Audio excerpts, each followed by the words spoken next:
It is time right now for Brian Ross and Real News here on Robin Hood Radio.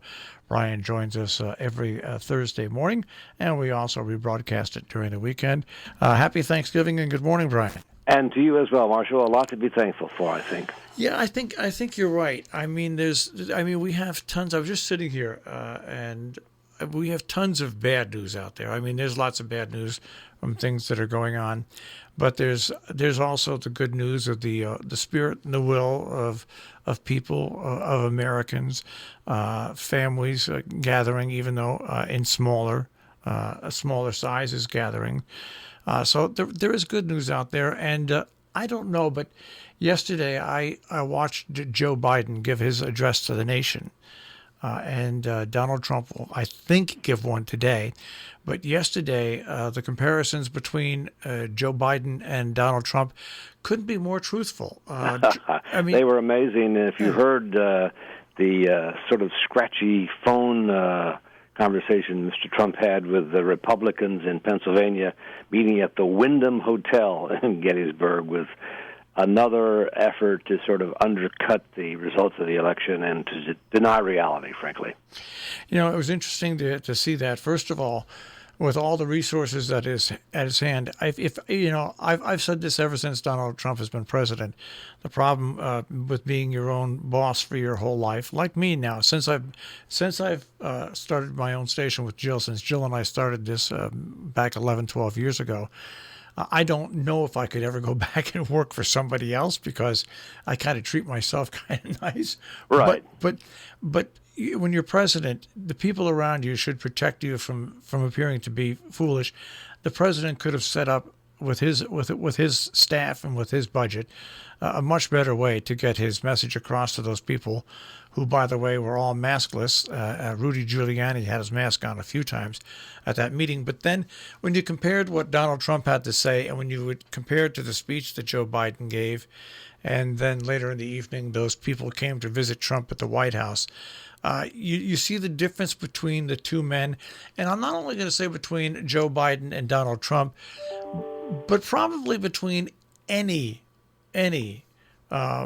politician who has put a vested interest in the public, in the way they approach the American public, especially approaching a holiday like this. It was just an amazing comparison of one personality that is just totally different than the other. It could not have been more stark, it seems to me, and I think that one of the things to be thankful for is that the temperature in the country seems to be slowly receding a bit. We're at a lower temperature, and the president-elect has set the right tone, I think, in terms of we're not each other's enemies. We're fighting the virus, not each other. And that's the message that I think helped him win the election and will help him get through this transition, and then we'll see what happens once politics comes to play again, in the next in term of the president, the inauguration, January 2021. We'll see what happens by Mitch McConnell, and so much will ride on the outcome of that special Senate vote in Georgia with 2 seats up, and that is the focus. And frankly, many Republicans are just astounded at Trump essentially hurting their efforts in Georgia with his continued harping about the election being stolen, accusing the Republican Secretary of State in Georgia of being part of a big conspiracy with the pharmaceutical companies and the nasty media. And don't forget Chavez. Now, that's another thing and once again, for the people around Donald Trump, to allow that to happen, to allow that woman to get up and say what she said. Sidney Powell, just stunning. Yeah, you just don't understand how, even if you're going to lose your job, you've got to look at Mr. President. This is not a woman that you want to put up on a national stage saying these things. I mean, someone has got to have the intestinal fortitude to tell a president certain things you just can't do. Well, clearly they don't have that intestinal fortitude, and the only reason she's there is because she's one of the few lawyers in the country who actually say what he wants to hear. And that's, I've talked to people who worked for him early on and through the administration, and it's like, you don't want to go in there with bad news. You just can't do it or keep your job. And at this point, everybody around him is looking for a job. He's got his wealth or whatever's left of it. and he's got his problems coming, but the people around him have to think about their jobs. The politicians are thinking about 4 years from now. So many Republicans are just sort of angry at him now that he is going to cut off all the oxygen for any other candidate in 4 years. His talk of running again, he's all set to do that. It sort of closes the field for everybody else. It's an amazing thing to watch the changeover that'll happen over the course of the next 2 months. But there's a lot that can go on in those 2 months. One of the things I wanted to bring up this morning was something that broke late last night, and it will show you what consequences elections have as the Supreme Court in a 5-4 ruling sided with religious groups in a dispute over COVID-19 restrictions in New York. That's a 5-4 ruling, and that's that's one of the major things of when you elect a president. You are for 4 years putting the possibility of putting Supreme Court justices on the Supreme Court, and it reared its head last night in a first decision like that. Did, and it shows with this new super conservative majority there, we can expect more rulings along that line. That they would honor sort of the religious rights over the rights of the larger community to protect itself in health issues, and that's the ruling of the court. So that's now the law of the land. And it's really hard to change that. It takes. As you say, elections have consequences, and that was perhaps most significant, and the thing that people who supported Trump can point to is like, well, that's an accomplishment, that's a legacy. Yeah, and obviously, I hate to say this, but it's a legacy that 70 million voters like. Yep. Even though Joe Biden has 80 million voters, you look at those numbers, and I think when you add them up together in the end, we're going to be around 160 million people, 170 million people that voted. It's an astounding number. America has spoken. Mr. Trump didn't like the outcome, but that is what happened.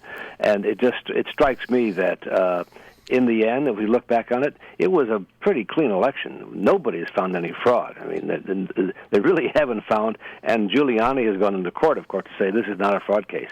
So there's no evidence of fraud whatsoever, despite whatever anybody else may think or what the president may tweet.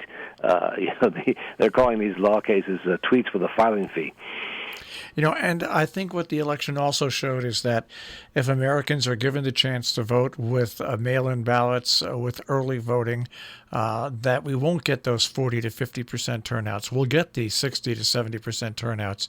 I really do believe that. I think once Americans become used to this way of voting, and that's what makes this election so different to me, is that you added all these new ways for people to vote in, and you still had the outside agitators from China, Iran, and Russia. But still, this election really, because of all the people that work in these elections, local and national, went off unbelievably well. Absolutely, and there was a small group working behind the scenes without really much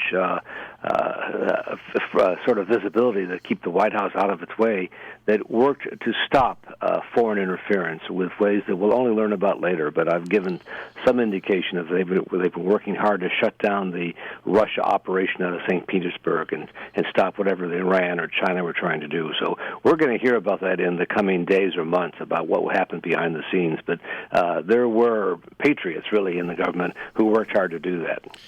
Now, the thing that we'll wrap up on is the pardon yesterday given once again, and another pardon which will be coming up by the president. And one thing I have to say about that is you have to live with presidential pardons. Every president makes them. As a matter of fact, Barack Obama made over 2,000 pardons in his term. And every president makes a few controversial pardons. But I think we're going to set a record in the next 2 months. Especially if he pardons himself, and that's going to be a court issue.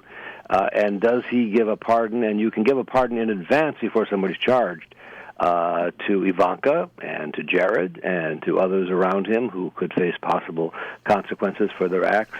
or for their sort of business activities. As we've said before in this program, Miles, the investigations out of New York by the Attorney General of New York and the Manhattan District Attorney are very serious and are of real consequence to Mr. Trump, and he's right to be worried about them.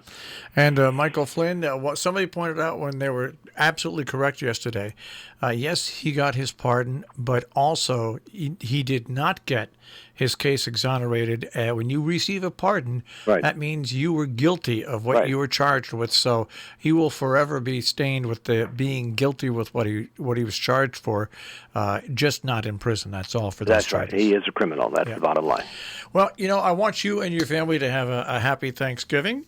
Same for you, and we're very thankful to be here and sharing, and I'm very thankful to join you every Thursday morning. It's been a real blast. All right. Well, we'll speak to you next week, Brian. Have a great Thanksgiving. Take care. Bye-bye. Brian Ross, Real News here on Robin Hood Radio.